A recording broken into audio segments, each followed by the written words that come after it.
जी, आज हम गुफ्तगू करते हैं बचपन की मंगनियों के हवाले से। देखिए, बचपन की मंगनियाँ बहुत सारे लोगों को ये चीज़ें फ़ेस करने को मिलती होंगी। तो जहाँ तक मेरा एक्सपीरियंस है, सराइकी फ़ैमिलीज़ में ये चीज़ बहुत ज़्यादा है और मैं इसका फुल्ली बायकॉट करता हूँ। जो भी लोग, जो दोस्त इसके ऊपर बात करेंगे, तो आप लोगों के बहुत सारे सवालात का मैं पहले आपको जवाब दूँ कि बचपन की मंगनी किसी भी तरह से ठीक नहीं है। एक्चुअल मंगनी जो है वो एक वादा है और एक मुआहदा है और पेरेंट्स से ये मेरी इल्तिजा है कि आप लोग उस मुआहदे की बात करने जा रहे हैं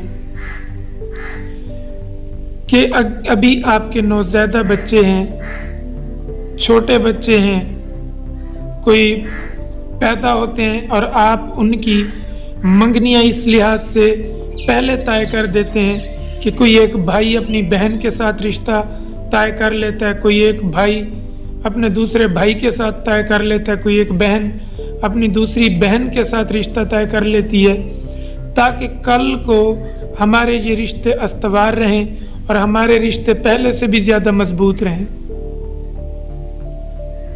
तो सोचने की बात यह है कि जिस रिश्ते को आप मजबूत करना चाहते हैं, पॉसिबिलिटी है कि कल को आपका यही रिश्ता जाके टूट जाए।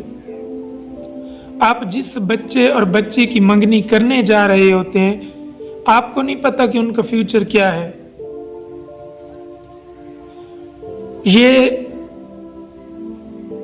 कर लेते हैं वालिदैन, अपने बच्चों के वली हैं, वो अपने बच्चों की मंगनियां कर लेते हैं और मैं नहीं कहता कि बच्चों को ये कल को मंगनियां तोड़ देनी चाहिए।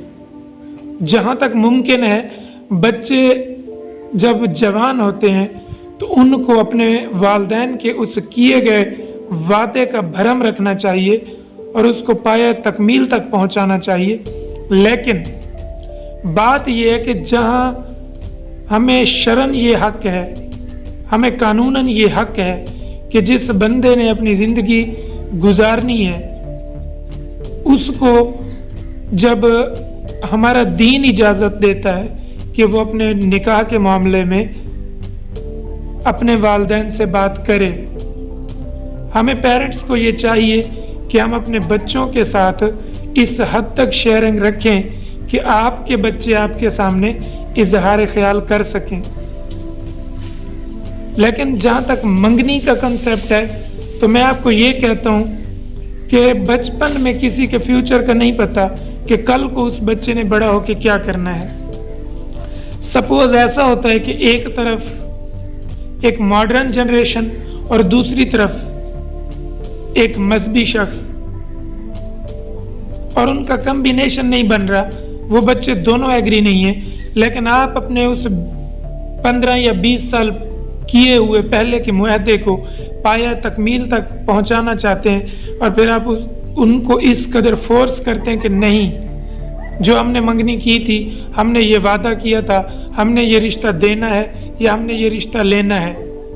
तो वो आपके तनाज़े, ख़ानदानी लड़ाइयाँ और आपके झगड़े, बाज़ औक़ात वो आपके पुराने रिश्तों के दरमियान में भी दरार बन जाते हैं और बाज़ औक़ात वो आपको पंचायतों पे ले जाते हैं, आपको थानों में ले जाते हैं, आपको अदालतों में ले जाते हैं। तो खुदारा आप इस चीज़ से गुरेज करें। मैं एक ऐसा वाक़या आप लोगों को बयान करूं जिससे मैं खुद वाकिफ़ हूँ। एक ऐसी बच्ची जिसकी उम्र 8 साल है, उसके वालिदैन उसकी मंगनी उसके कज़न के साथ कर देते हैं। हर वक्त वो बच्ची अपनी सहेलियों से उसका नाम सुनती है, अपने घर वालों से उसका नाम सुनती है कि वो मेरा होने वाला मजाजी खुदा है, वो मेरा मुस्तकबिल का साथी है, मैंने उसकी दुल्हन बनना है। और वो उसका नाम लेते लेते बड़ी होती है। जब वो अपनी शादी की उम्र को पहुंचती है, वो अपने दिल में बहुत सारे ख्वाबों को सजा लेती है, बहुत सारे अरमान पैदा कर लेती है कि अब वक्त करीब है कि अब हमारी शादी होने वाली है। और वो बच्ची शादी के बाद के ख्वाब देखने लग जाती है कि हमने ज़िंदगी किस तरह गुजारनी है, हमने क्या करना है। और उसके दिल में जो 10 साल की मोहब्बत जवान हो चुकी है और वो शादी के ख्वाब देख रही है और उसको अपने ख्वाब पूरे होते नजर आते हैं।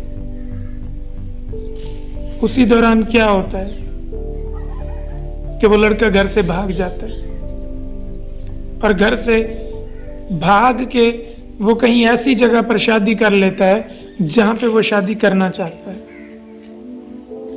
तो बताएं अब उस लड़की के ऊपर, उस बच्ची के ऊपर क्या बीत रही होगी। उसके रिश्तेदार, उसके हमसाए, बहुत सारे लोग बहुत सारी बातें करना शुरू कर देते हैं कि लड़की के अंदर कोई नुक्स है, कोई मसला है, कोई उसके किरदार के अंदर खामी है। क्या वजह है कि जिसकी वजह से उसके साथ शादी करने वाला उसका मंगेतर भाग गया है। अभी भी उसके घर वाले इस उम्मीद पे बैठे हैं कि हमारा बेटा वापस आएगा और हमारा बेटा आके हमारी बहू को ले आएगा, हमारी इसी बेटी से शादी करेगा। वो तो बच्ची को बहुत अच्छा समझते हैं, उसको अपनी बेटी समझते हैं, वो उसको अपनी बहू बनाना चाहते हैं। लेकिन वो बेचारी भी उम्मीद पे बैठी है। कई साल गुजर गए, ना वो लड़का वापस आया है और ना उसकी शादी हुई है। तो बताएं कि बचपन की मंगनियां, इनके कितने रिजल्ट्स आपके सामने रख दूं मैं। अगर तो वो मंगनी कामयाब हो जाती है, औलाद अपने वालिदैन के उस वादे की पासदारी करती है, फिर तो वेल एंड गुड, फिर तो अच्छा है। लेकिन क्या पता कि वो उस वादे की पासदारी में अपनी जिंदगी के साथ कंप्रोमाइज कर रहे हों।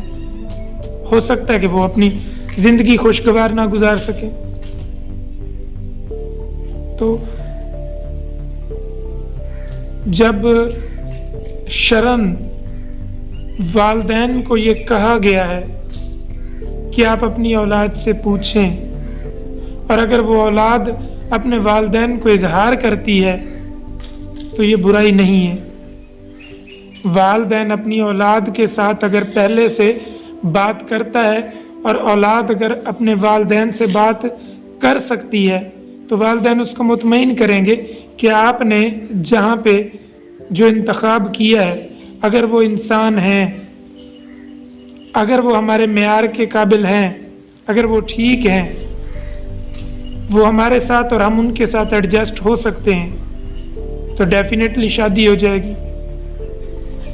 और अगर आप इस तरह से अपने बच्चों के साथ पहले से ही बिहेव रखते हैं, अगर बच्चों का इंतखाब सही नहीं है तो आपके बच्चे फिर आपकी बात मान भी जाएंगे। तो कोशिश करें कि ये मंगनियों वाली रस्मों से बाहर निकल आए। इससे जब हम बाहर निकल आएंगे तो बहुत सारे मसाइल खुद ब खुद हल हो जाएंगे। तो इसके ऊपर आप मुझे कमेंट करें, मुझे राय दें, फिर मैं आपके सवाल के मुताबिक इस बात को आगे लेकर चलूँगा और हम नेक्स्ट वीडियोस में बात करेंगे ज़बरदस्ती की शादी के ऊपर, फोर्स मैरिजेस के ऊपर, और उसके बाद एक और बहुत ही, मैं उसके लिए क्या कहूँ कि एक ऐसी रस्म जिसको हम सब ने आवाज़ उठा के ख़त्म करना है, और वो रस्म है वट्टा सट्टा।